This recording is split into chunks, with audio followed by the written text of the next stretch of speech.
Sue Matthews Lives by E.T. Brother. Copyright 2014 by E.T. Brother. Come on over, pull up a rock, get comfy. The story I'm about to tell you was told to me by my pa. He told me this when I was a wee lad. Pa said it was a true story. I didn't believe him then, but now I'm not so sure what I believe. Some of the things that I've seen and heard make me wonder if it was a true story. I originally believed that it was just a ghost story, something made up to tell around Halloween. Now I ain't so sure. I'll tell you the story, and you can make up your mind as to what you believe. This story happened a long time ago, on Halloween night in 1920. The night was a stormy one, with lots of wind, rain, lightning, and thunder. Rick Matthews had just lost his wife, Sue, the week before. She tripped over the cat, Shadow, and fell down the stairs. Sue broke her neck in the fall and died several hours later.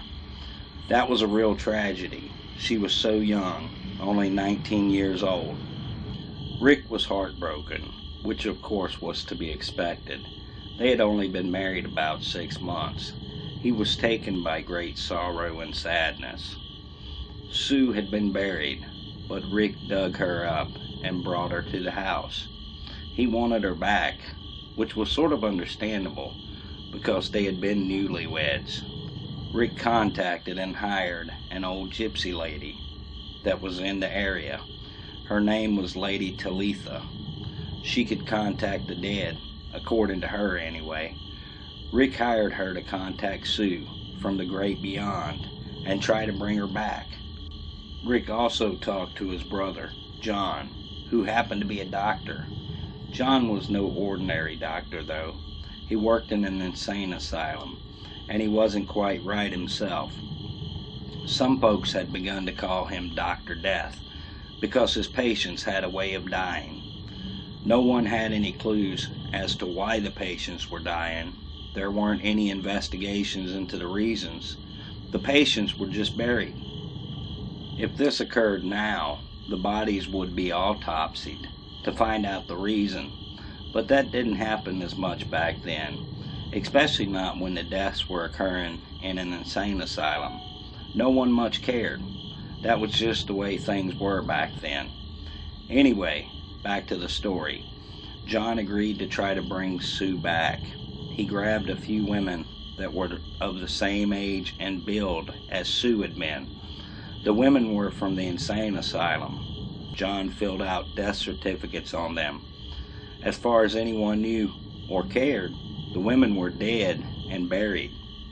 John brought the women to Rick's house, set up a laboratory of sorts, one that would have made a mad scientist proud.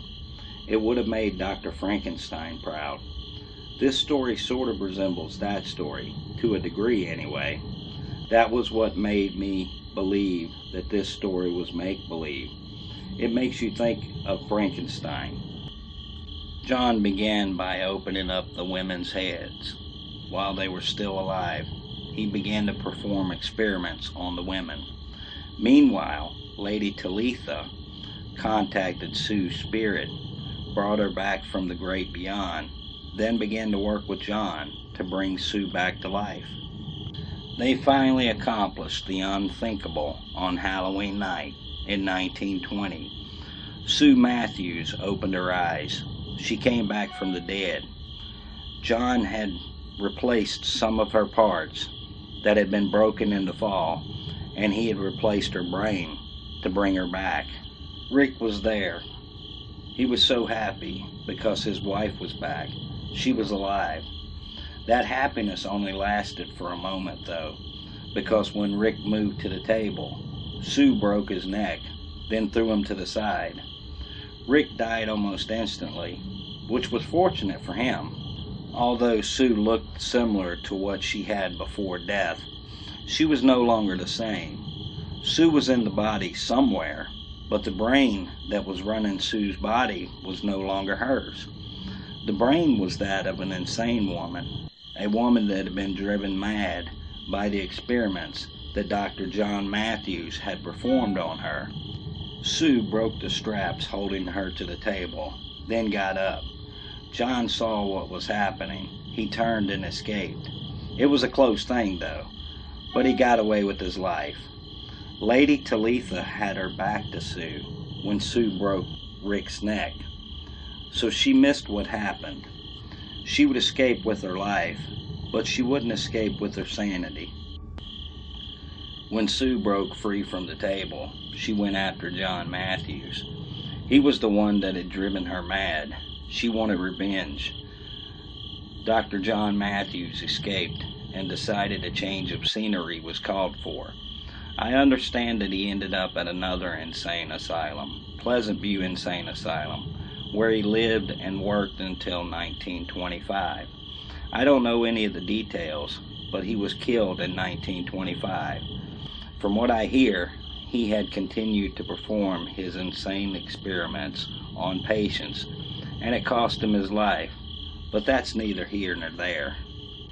When Sue discovered that she couldn't catch Dr. John Matthews, she returned to the basement to at least get her revenge on the woman that was responsible for her fate. Sue returned to have her revenge on Lady Talitha. Lady Talitha had heard nothing that had happened. She was in a trance. When Sue grabbed Talitha, Talitha was caught off guard. Sue yanked Talitha to her feet, then threw her to the other side of the room. Talitha screamed, began to try to get to her feet. Then she saw Sue. Talitha got a good look at Sue's eyes as Sue came toward her, and Talitha saw madness and insanity in those eyes. Talitha tried to get up. Her legs refused to work. She began to crawl. Sue grabbed her by the hair, picked her up, and Talitha screamed in fear and pain. Sue threw Talitha across the room. Talitha landed in a heap and didn't move. This probably saved her life, but it didn't save her sanity. Talitha was unconscious. Her sanity was intact for now, but it wouldn't be intact for long. When Talitha came to, she slowly got to her feet, turned, and looked around the room. She screamed out in terror. The room was covered in blood. There was blood everywhere, on the ceiling, the walls, and on the floor. There were also body parts everywhere. Sitting in front of Talitha was Rick's head. It had been ripped off of his body. Rick's eyes were open wide. There was a surprised look on his face, or a silent scream. Now that I think of it, maybe he didn't die when Sue broke his neck. Perhaps he got a good look into her eyes before she ripped his head from his body. Anyway, Talitha began to scream. She heard movement and looked in the corner. Sue was sitting in the corner. She was covered in blood and eating the flesh off of one of the bodies.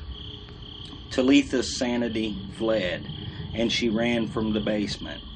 She eventually ended up in the insane asylum, never to recover her sanity. As for Sue, there was no sign of her when the Matthews place was searched.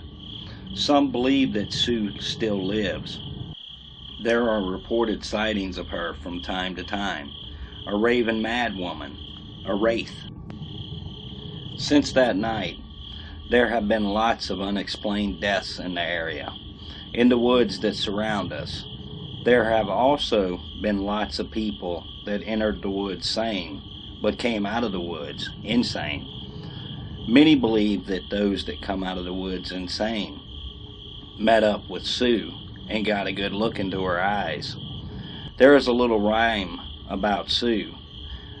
I used to not believe any of this, but now I'm not so sure. The little rhyme goes like this. Back in 1920 is when this all began. Sue fell down the stairs.